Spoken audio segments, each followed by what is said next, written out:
দেশের পরিস্থিতি দেখছে কথা আমি তো এই এলাকারই মেয়ে, তো এত বড় একটা দায়িত্ব পাওয়ার পরে আমি মনে করলাম যে আমার মাটির কাছে একটু আসি, আমার উৎসের কাছে একটু আসি। এখানে আমার পূর্বপুরুষরা সাহিত্য আছেন, তাদের প্রতি একটু শ্রদ্ধা জানাতে আসলাম। আপনাদের সবার সাথে কথা বলে ভালো লাগলো। আর একটা খুবই সংকটময় সময়ে দায়িত্ব নিয়েছি, আমরা তো ক্ষমতা নিইনি, আমরা দায়িত্ব নিয়েছি।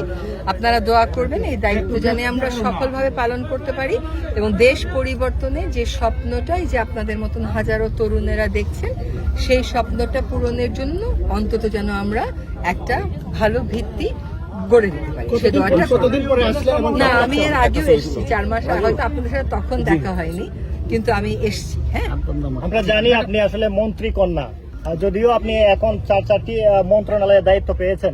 আপনার অনুভূতি তো আপনি বলেছেন, তো আর আমাদের যে নদী বন এগুলা নিয়ে কিছু বলবেন? আমাদের সোনারুঘাটের যে সাতচুরি, রেমা, কালেঙ্গা, ফরেস্ট, এগুলো বন উজাড় হয়ে যাচ্ছে, পরিবেশের ভারসাম্য নষ্ট হচ্ছে, আর্থিকভাবে ক্ষতিগ্রস্ত হচ্ছে, এবং খোয়াই নদীর যে বাঁধ। ব্যাপারটা হলো যে এই বিষয়গুলো নিয়ে আমি আগে টেবিলের ওই পার থেকে কথা বলতাম, এখন টেবিলের এই পার থেকে কথা বলি। তো আশা করি এই পারে যেহেতু এসেছি, কিছু একটা ভালো করে যাওয়ার চেষ্টা করব।